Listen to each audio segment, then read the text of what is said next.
Hey guys, today I'd like to bring things down to the earth a bit. We'll take a look at building the Japanese Type 95 vehicle. Get comfy, grab something nice to drink, and let's get started. This little car will be another part of the diorama alongside the Zero from the previous video. I chose the Tamiya kit, hoping for a quick build. The parts fit together nicely, but some details are overly simplified. So I picked up an aftermarket set from Howler right away. This kit is one of those you could build almost without the instructions. First, I cut all the parts from the sprue using Tamiya cutters. They are nice and sharp, but some areas needed additional cleaning up with a hobby knife.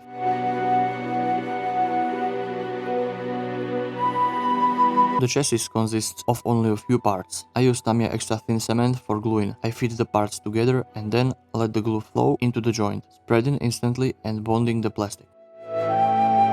Right at the start, I drilled out the exhaust pipe opening. I gradually created the hole using increasingly larger drill bits.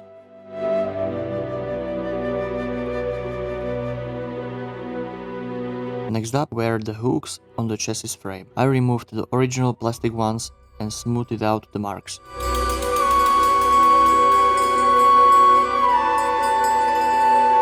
New PE parts from the Howler set were fixed.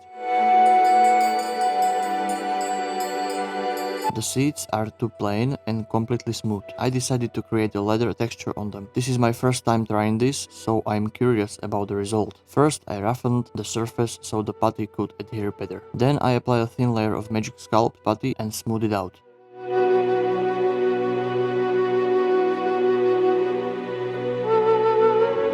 I use silicone brushes to create creases and mark the seams with a hobby knife. This modification will help later during painting, since surfaces without details are harder to paint.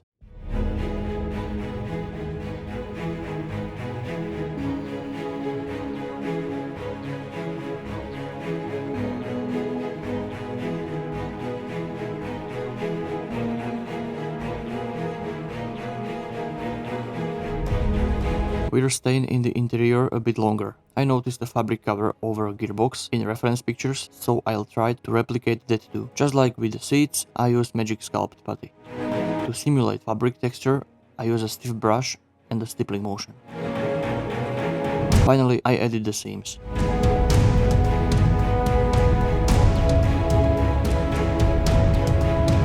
I consider the biggest issue with the kit to be the wheels. The tires are unusable. I searched as best I could, but I couldn't find a replacement. The only option left is to improve them.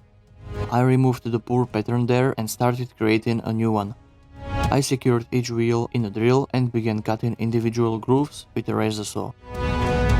Then I added side cuts and applied thin cement to the entire surface, and it was done. I know it's not perfect, but at least it gives me some texture to catch a wash later. There should be a hole here, and as you can see, there isn't one. Let's make it. I drilled a hole with a small bit and found the plastic was too thick. The wheel looked like it was cast from 5 cm of steel. I need to make it thinner. A ball-shaped cutter is perfect for this job.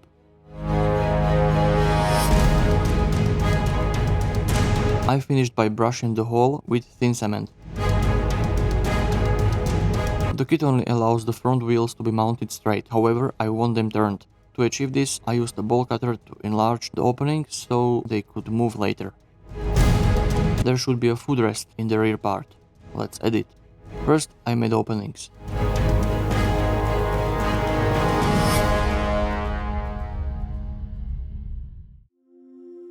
Then I shaped a footrest from copper wire, just a small piece bent with tweezers and glued into place with superglue.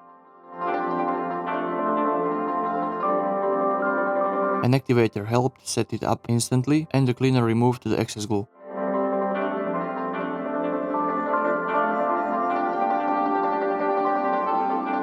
Once the bond was dry, I bent the footrest to the correct position.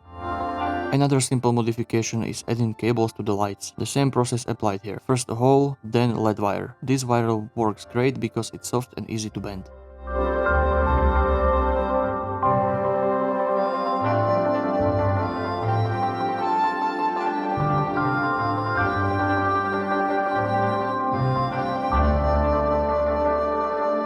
the kit completely lacked inner door details.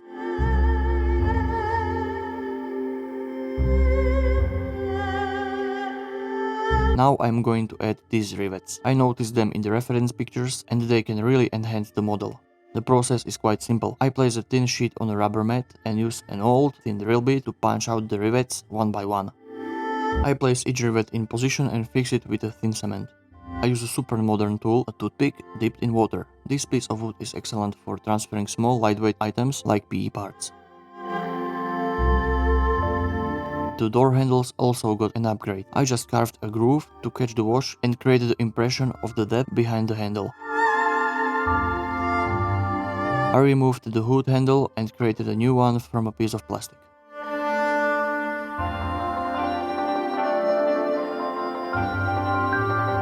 These thick plastic parts will also be replaced. I'll use PE parts instead. I bent the windshield frame using a bending tool. Once positioned, the original plastic frame protruded, so it needed to be removed. This was easily done with a needle and hobby knife.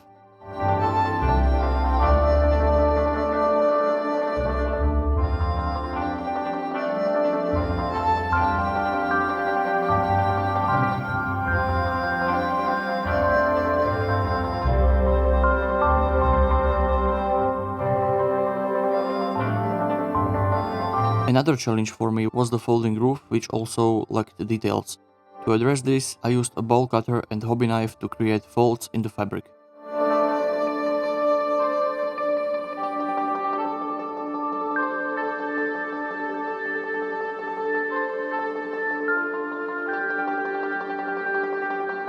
The car's interior felt empty, so I decided to load it with cargo.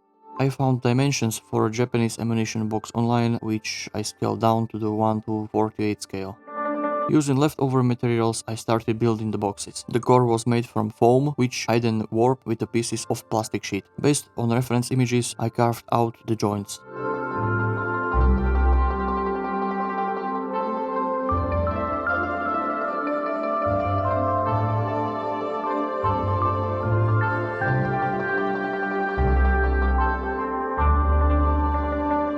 Since the boxes were wooden, I used a hobby knife to simulate the wood texture and edit nail marks.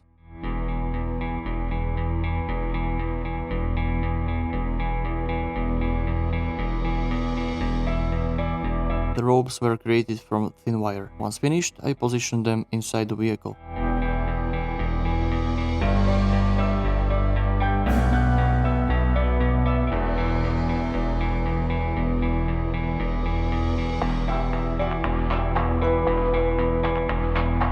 I also added a bucket from the mini art set.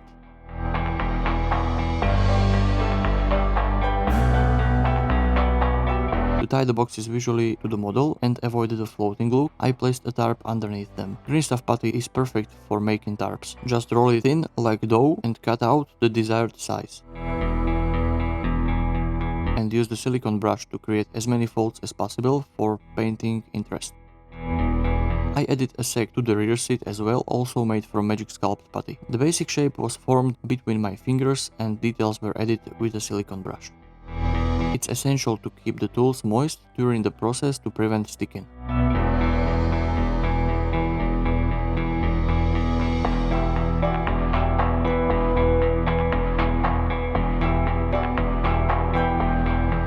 Alright then, enough with the upgrades, let's move on to the painting. I start with a base coat of Surfacer 1500. The model has a mix of different surfaces that I want to unify, and black also helps create artificial shadows. A good trick is to attach small parts to a board using poster tack. Now for the boxes. I'll be painting them with acrylic paints. I begin with a dark brown base, which will stay in the grooves and carved lines.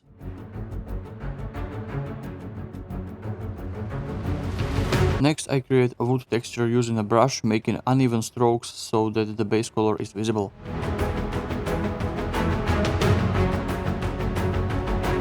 The boxes can be distinguished by applying a thin glaze of a different shade of brown.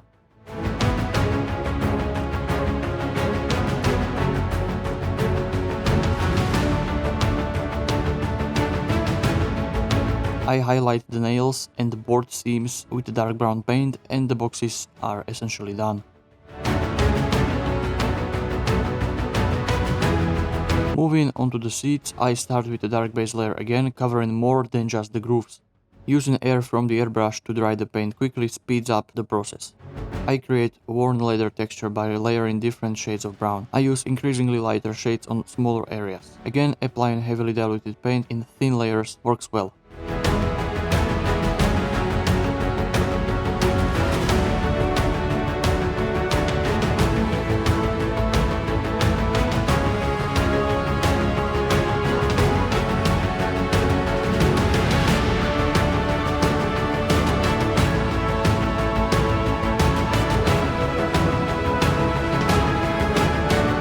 The lightest shade is used for line cracks and scratches, and I finish by unifying the surface with the dark glaze.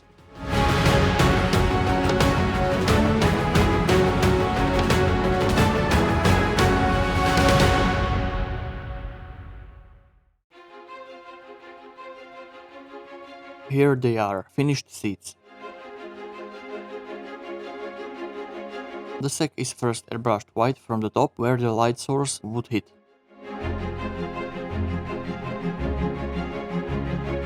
Then I apply glazes until the color has enough coverage, making sure some of the white base is visible. I highlight with increasingly lighter shades and emphasize the seams with the dark brown.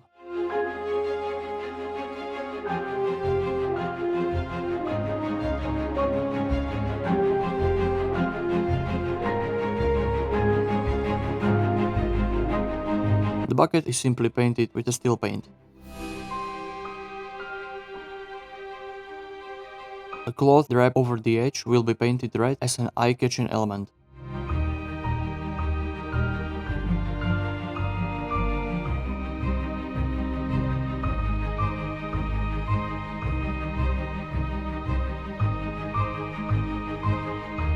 Scratches are created with a mix of black and brown. For the car itself, I mix the base paint according to the instructions. I like this shade, it will pair well with the dark wash. The entire surface of the car receives an airbrushed coat of this paint.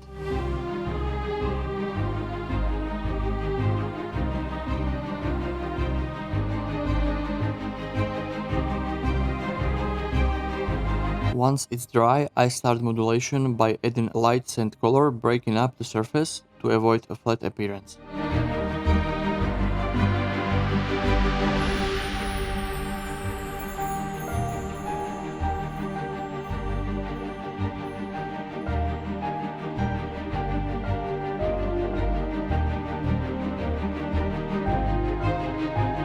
I don't want to lose the small raised details, so I paint them with slightly lighter shade using acrylic paints and a fine brush. This includes everything that protrudes above the surface, like rivets, handles and hinges. Precision isn't crucial as the wash will take care of the rest.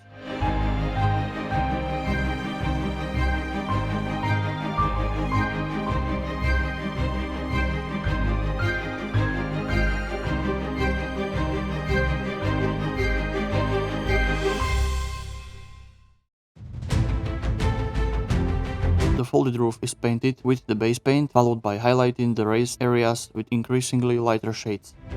Areas where I want to create strong contrast and artificial shadows are painted using dark paint.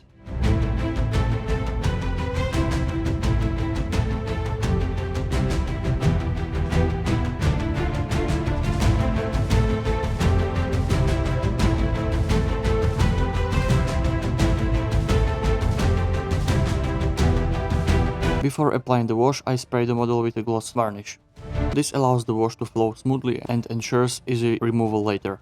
Washes come off gloss surfaces even after several hours without leaving stains.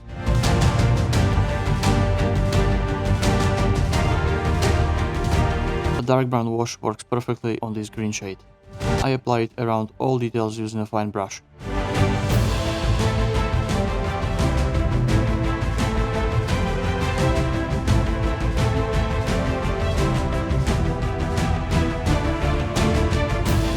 Once it dries, I wipe it away with a brush, moist it with thinner, leaving only the necessary amount. On the interior floor, I blend it to create a base layer of grime.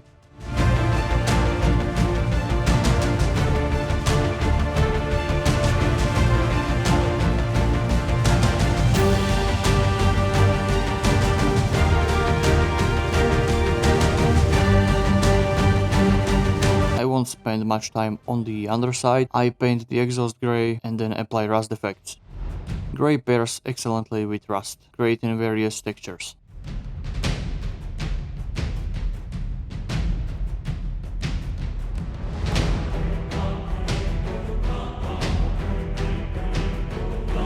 Before moving on, I seal the model with a matte varnish. This provides a surface where additional paint layers will adhere better.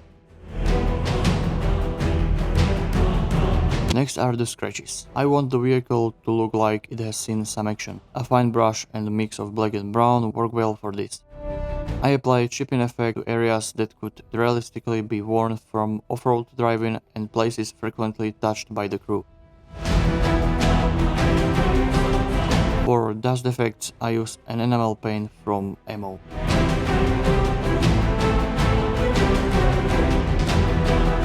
It's finally time to close up the model. Careful handling of the thin glue is necessary to avoid damaging the paint.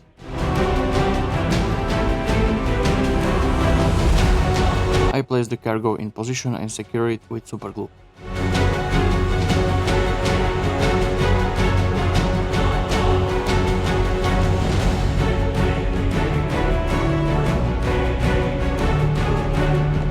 For the rear light, I painted it silver first, followed by a coat of transparent red.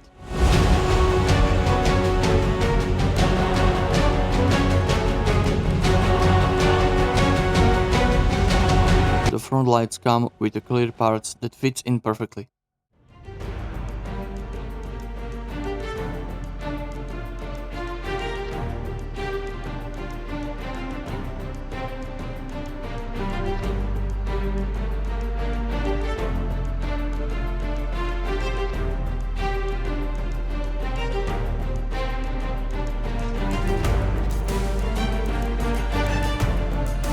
I continue with weathering the model by adding rust effects from Ammo. These pair beautifully with the scratches and the green base paint. First I apply the rust, let it dry, and then come back to blend the effect smoothly.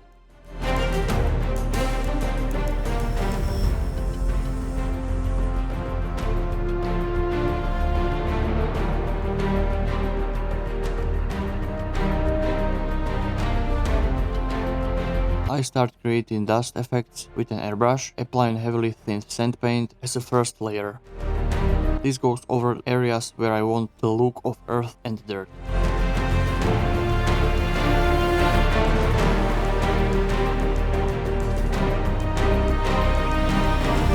Next I move on to enamel effects, layering them for depth. I start with the dried mud and dust and blend it with thinner until I achieve the desired look. On top of that, I added wet mud in corners where moisture would naturally linger. Lastly, I apply a dark wash to represent water, wet mud or grease. Applying these effects while they are still wet helps them merge seamlessly. I use a similar method for the undercarriage.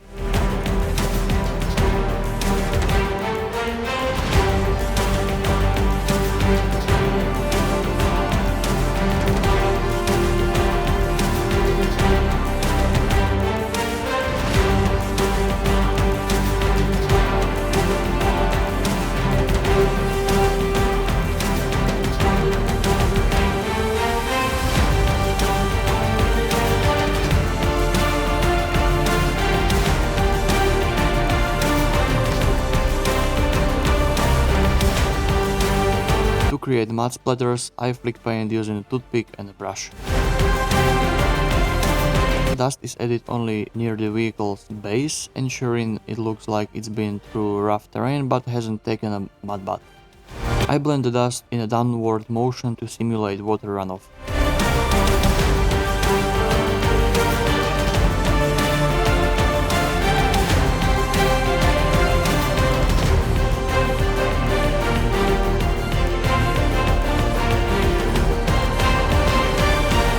conclude, I attached the wheels and that's it. Another element for the diorama checked off the list. This is a very nice little kit and I highly recommend it. If you enjoyed the video, don't forget to give it a like or a comment. A huge thanks goes to my Patreons, you give me the energy to keep going. For those who like to support me, check out my Patreon link. There you'll find a lot of extra content, nearly daily updates from my workbench, high quality photos and ad-free videos with early access. I'll appreciate any support. Thank you and see you in the next one.